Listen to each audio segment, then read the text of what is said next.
Up this morning and I said, God, give me a gift. Give me the wisdom of 1,000 years. And God said, Sam, let me talk to you for a second. The wisdom of 1,000 years doesn't come lightly. It's not something you want. Because a little bit of experience is like a patina on a bronze statue. It's real nice looking. A little bit of experience is like the way Beck dresses, the musical artist Beck, the way he dresses. That's what a little bit of life experience will do to you. And you can impress people, and it's, it's nice looking. At parties, you can whip out your life experience and really, really talk a big game. But just like shit that collects on a statue, if you have too much life experience, you're like what's that porn, Crack Whore Confessions? What's the one where they get crack whores and they fuck them? That's what you turn into. That's what happens when you go overboard.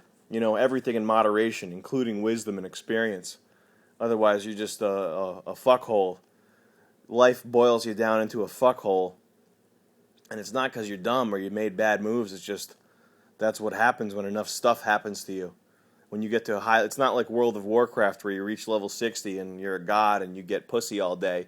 Because when you get a level 60 character in WoW, you get so much pussy that your dick is just red and chafed all the time. Like when when Blizzard resets the ladder and you make a Javazon and you get to level 91 the fastest and you get to level 99 the fastest. And just girls are just dropping their pants left and right to fuck you because they want to give you their babies, and they want you to fill them up. They want you to fill them up. You want to get filled up, but life you kind of get up to. Maybe this is just a guess. I don't know. Maybe I'm wrong. I don't know. I'm stupid, but I think you get up to like level 50, and then it's all downhill. And then, as you progress, as you gain skills, you just keep getting fucked. And, like, bums are fucking you in the mouth. Bums are coming in you.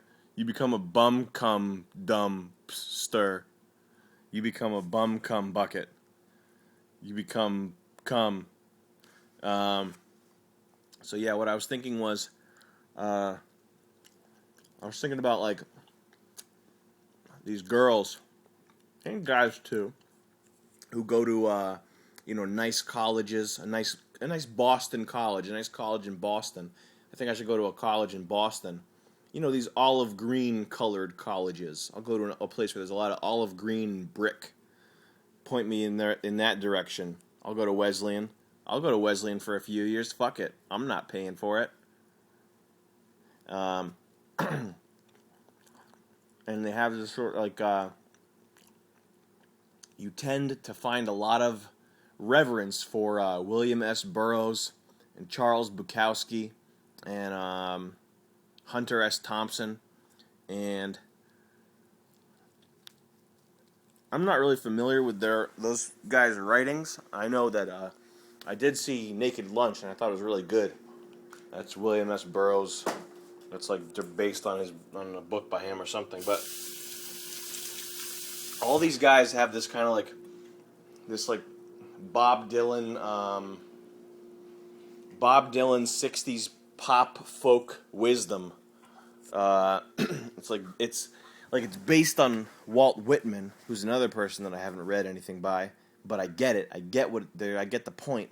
And so there's all these people, these young people my age, people 22 years old to my age, people 21 years old to my age, walking around, and they think that that life is like a movie, and the intro to the movie goes like this. So you want wisdom, kid? Well, all right. I got one piece of wisdom for you. I got one piece of wisdom for you, kid.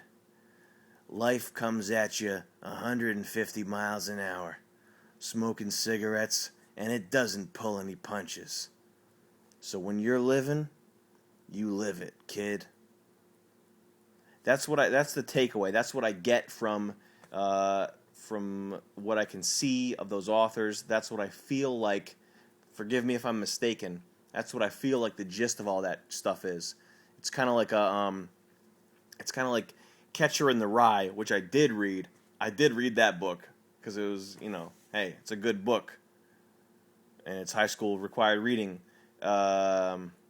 But it's like that, only less depressing, more optimistic, more throw it all against the wall and just do it because it feels good and you got no other choice. And so all these people are walking around and they think the whole point of life is, kid, let me give you one piece of advice. When you get to be my age, you count the days by the shots of Jim Beam you done. Riding your motorcycle. There's nothing like riding a British motorcycle as fast as you can, the wind in your hair. There's nothing like it.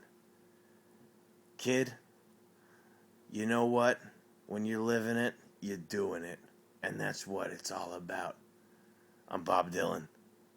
And first of all, side note, let me just point out that is a more advanced variant of stripper knowledge, stripper wisdom. 28-year-old stripper with a son named Jaden, her wisdom, which is a tattoo that is on her foot that says "Live, Laugh, Love," which is also something that I think Lil Wayne has said.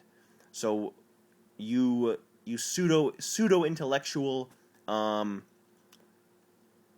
people, young people with a lot of knit wool clothing, wool caps, a nice scarf. You got your iPod, you got an iPod case, you have your nice songs on your iPod. Just know that your wisdom is a more advanced version, different clothes version of Jade, the stripper, and her foot tattoo that says "Live, Laugh, Love." But what I was also thinking about, I think I talked about this before, but this is something that I talk about with Nick a lot, and that is that if you haven't had some sort of trauma in your life, you're probably a bad person, and I think that's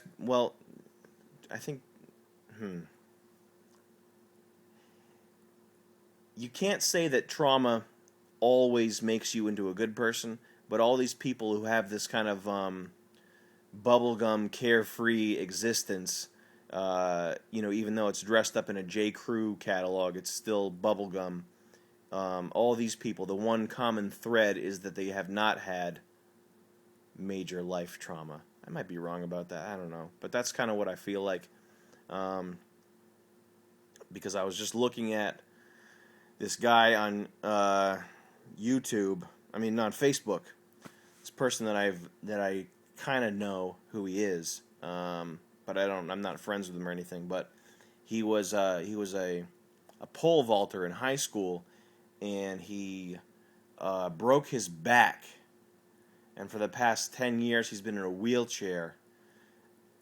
Handsome guy, kind of built like Charles Carroll, like a very lean but robust, like a little mini warrior build. He had that. He had a nice build. He had a handsome face, and he broke his back, and he's been in a wheelchair for 10 years. And he decided that the big shift in his life that was going to get him back up on his feet was becoming an artist.